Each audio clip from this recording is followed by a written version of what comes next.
BJPയുടെ കേന്ദ്ര നേതൃത്വം ഈ ഭൂപേന്ദ്ര ചൗധരിക്കും കേശവ് പ്രസാദ് മൗര്യയ്ക്കും ഒപ്പമാണെന്ന് നമ്മൾ മനസ്സിലാക്കുന്നു. ഉത്തർപ്രദേശിൽ സംഭവിക്കുന്നത് എന്താണ്? താമസിയാതെ ഒരു ഭരണ നേതൃത്വ മാറ്റം ഉണ്ടാകാൻ സാധ്യതയുണ്ടോ?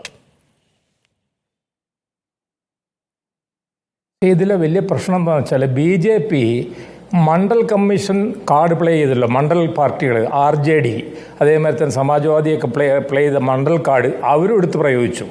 ആ മണ്ഡൽ കാർഡ് എന്താണെന്ന് വെച്ചിട്ടുണ്ടെങ്കിൽ ജാതിയുടെ പേരിൽ പാർട്ടി ജനങ്ങളെ തിരിച്ചുകൊണ്ട് പാർട്ടികൾ ഉണ്ടാക്കുക. ഞാൻ ഇതിന് ഏറ്റവും നല്ല ഉദാഹരണം പറഞ്ഞുതരാം. ഇപ്പം തന്നെ അവിടെ ഒരു വലിയ ഭാരതീയ ജനതാ പാർട്ടിക്ക് ഒറ്റയ്ക്ക് ഭൂരിപക്ഷം കിട്ടുമെന്ന് വിചാരിച്ച സ്ഥലത്ത് അവർ ജാട്ടിനെ പിടിച്ചു, RLD, അനുപ്രിയ പട്ടേലിനെ പിടിച്ചു, കുർമി, അതേമാതിരി തന്നെ മറ്റേ OBC ആണ് നമ്മുടെ മൗര്യ, അതേമാതിരി ദളിത് വിഭാഗങ്ങളെ പിടിക്കുന്നു.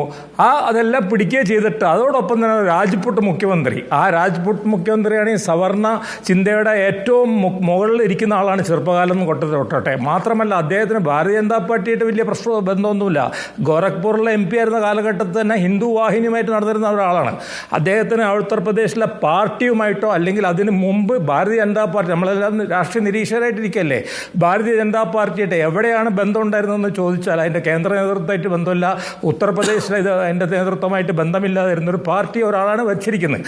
അങ്ങനെ വെച്ചിരിക്കുന്ന ഒരു പാർട്ടി, ആ പാർട്ടി ജാതി സെൻസസ് നടപ്പാക്കൂല എന്നാണ് ഇദ്ദേഹം പറഞ്ഞിരിക്കുന്നത്. ഇലക്ഷന് മുമ്പ് ആരെങ്കിലും ഇങ്ങനെ പറയോ? ഒരു 3 മാസങ്ങൾക്ക് മുമ്പ് അദ്ദേഹം ശക്തമായിട്ട് പറയണം ഉത്തർപ്രദേശിൽ ഞങ്ങൾ നടപ്പാക്കില്ല എന്ന്. മറിച്ച് ബീഹാറിൽ നടപ്പാക്കിയിരിക്കുകയാണ്. അപ്പുറത്തെ ഭാഗത്തിരിക്കുമ്പോൾ ബീഹാറിൽ നടപ്പാക്കിയിട്ടുള്ള മന്ത്രിസഭയിലാണ് ബീഹാറിലെ BJP ഇരിക്കുന്നത്. അപ്പോൾ അങ്ങനെ വരുമ്പോൾ തീർച്ചയായിട്ടും അവിടെ OBCകളായിട്ട് വലിയൊരു ഏറ്റുമുട്ടലുണ്ടായിക്കൊണ്ടിരിക്കുകയാണ്. അതുകൊണ്ടാണ് ഇപ്പോൾ അനുപ്രിയ പട്ടേൽ അവർ ഇന്നലെ ഈ പ്രശ്നം ഉണ്ടാക്കിയത്. ഇത് സംഘടിതമായിട്ട് യോഗിക്കെതിരായിട്ടുള്ളൊരു നീക്കമാണ്. അനുപ്രിയ പട്ടേൽ സംസാരിക്കുന്നു, മൗര്യ സംസാരിക്കുന്നു, സഞ്ജയ് നിഷാദ്, അദ്ദേഹം മുക്വറുടെ പാർട്ടിയാണ്. ആ പാർട്ടിയാണ് നിഷാദ് എന്ന് പറയുന്ന മുക്വർ. അതെ മുക്വറുടെ പാർട്ടിയാണ്. അപ്പോൾ അവരെല്ലാവരും കൂടെ ഇപ്പോൾ ഒരു കാര്യം നമ്മൾ നിരീക്ഷിക്കുന്നതാണ്. നമ്മളിപ്പോൾ അവർ പാർട്ടിക്കുള്ളിൽ എന്ത് നടക്കുന്നു എന്നുള്ളത് അറിയുന്നില്ല. പിന്നെ രണ്ടാമത്തെ ഒരു കാര്യം, ഭാരതീയ ജനതാ പാർട്ടി എക്സ്ട്രീംലി ബാക്ക്വേർഡ് കമ്മ്യൂണിറ്റീസിന് സ്പെഷ്യൽ കാറ്റഗറൈസ് ചെയ്തുകൊണ്ട് ഇത് കൊടുക്കാം എന്ന് പറഞ്ഞിരുന്നു. EBC, അതായത് ബീഹാറിൽ നടപ്പാക്കിയിട്ടുള്ള EBC എക്സ്ട്രീംലി, അതായത് നിതീഷ് കുമാറിൻ്റെ നേതൃത്വത്തിൽ യാദവ് അല്ലാത്ത പാർട്ടികൾക്കുള്ള റിസർവേഷനാണ്. അതായത് കേരള മോഡൽ റിസർവേഷനാണത്. അത് നമ്മൾ രാജ്നാഥ് സിംഗ് അവിടുത്തെ മുഖ്യമന്ത്രി ആയിരുന്ന കാലഘട്ടത്തിൽ നടപ്പാക്കാമെന്ന് പറഞ്ഞാൽ അത് നടപ്പാക്കിയിട്ടില്ല. അത് ഭാഗികമായിട്ട് മാത്രമേ നടപ്പാക്കിയിട്ടുള്ളൂ.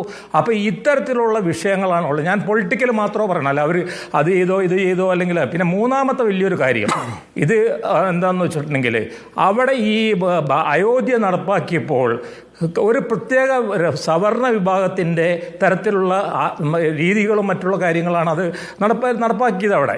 അതായത് ഇന്ത്യയിൽ എല്ലാം നടപ്പാക്കി വന്നിരിക്കുന്നത് നരേന്ദ്രമോദി തന്നെ നേരിട്ട് വന്നിട്ട് നടപ്പാക്കിയിരിക്കുന്നത്. അതുകൊണ്ടാണ് നമ്മുടെ ശങ്കരാചാര്യമാർ എതിർക്കുന്നത്. അത് നിങ്ങൾ മനസ്സിലാക്കേണ്ട ഒരു കാര്യം, ഹൈന്ദവ സമുദായത്തിൽ കൃഷ്ണഭക്തരുടെ സ്ഥലമുണ്ട്. എവിടെയാണ് ഈ കൃഷ്ണഭക്തർ കിടക്കുന്നത്? അയോധ്യയിൽ നിന്ന് 400 കിലോമീറ്റർ അപ്പുറത്ത് കിടക്കുന്ന പട്നയിൽ. അവിടെയാണ് മുമ്പ് ലാലു പ്രസാദ് യാദവ് അദ്ദേഹം പറഞ്ഞത് ഈ കൃഷ്ണ ജന്മഭൂമിയാണ്, അതുകൊണ്ട് അതിലൂടെ ലാൽ കൃഷ്ണ അദ്വാനിയുടെ രഥം പോകാൻ പാടില്ല എന്ന്. 400 കിലോമീറ്റർ ഉള്ളൂ അയോധ്യയിൽ നിന്ന്. ബീഹാറിലെ ഒരു മുഖ്യമന്ത്രിയും ഈ അയോധ്യ പരിപാടിയില്ല. അവിടെ മുഖ്യമന്ത്രി എന്ന് പറയുന്ന ആൾക്കാരൊക്കെ ഉള്ളവർ ആകെ പങ്കെടുത്തത് നിതിൻ റാം മാജി മാത്രമാണ്.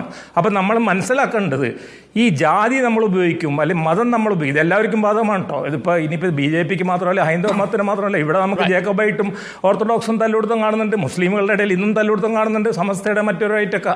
അപ്പോൾ അതേമാതിരി ഈ ജാതിയും മതവും നമ്മൾ അധികം ഉപയോഗിക്കുമ്പോൾ അതിലെ ഉപജാതികളും ഉപമതത്തിൽപ്പെട്ടിട്ടുള്ള വിഭാഗീയതയൊക്കെ പുറത്തോട്ട് വരും.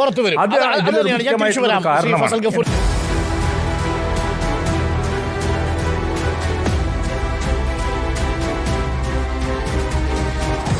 Debate with Arun Kumar.